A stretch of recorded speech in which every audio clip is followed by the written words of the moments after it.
The next part that I want to get into with this conversation, the depth, I think is kind of where we were eventually going to get to next is what does this mean for Callum Ritchie, who we also talked about on the last episode with where they wanted to get, 30 games from him. But talking about center depth, where does Callum Ritchie factor into this?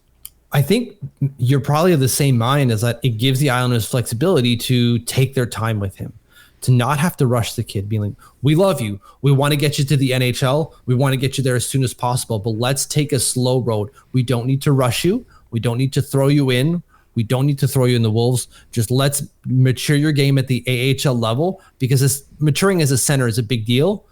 And then let's go from there.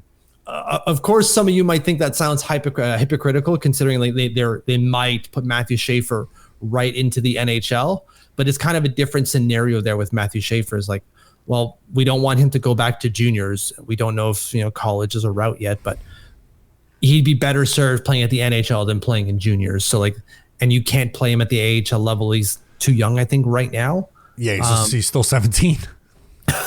So I don't know if you can do that, but he might. Either way, it's a different scenario. So you take your time with Callum Ritchie. At least that's how I feel about it. You can take your time with him. You don't have to rush it. What do you think?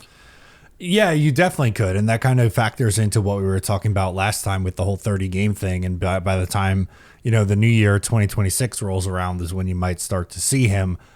But I think you have to factor Cal Ritchie into this for a couple of reasons. One, because it allows you the opportunity even more so to trade JG Pajot, but also it gives you this fallback plan because you gave the numbers with Bo Horvat and Matthew Barzal. Yeah. If it isn't working apart and Cal Ritchie is good, then you could have Cal Ritchie as the 2C and Matthew Barzal goes back up to the top line with Bo Horvat. Yeah. And then, Peugeot might stay till the trade deadline, and then you figure something out. You promote Casey Zizekas, you put Kyle McLean down on the fourth line, and you plug those holes as they come. But you're right that you've got that flexibility, not just in terms of that what you do today, but what you can do tomorrow type of thing, depending on how things shake out. And again, an enviable position for any general manager or coach, having that flexibility in the lineup. Yeah, because there might be a world where it doesn't work, Barzal and Horvat away from each other, right? Like, because again, you gave the numbers before. Horvat's numbers were not nearly as good. Maybe the face-off number, if Matthew Barzal's 38% on the face-off dot for the first month and a half of the season, then you're going, all right, maybe we're moving him back to wing. And instead of saying, all right, JG Pajot, you're our 2C, is it asking a lot out of, Cal Ritchie? Probably, but in a perfect world, he's your 2C of the future anyway. So let's see. And it's not like we're banking on we're a contender this year. You need to help us be contenders. This is a we'll see what happens season. And if we'll see what happens turns into Callum Ritchie playing sooner in the NHL because we need him to, then so be it.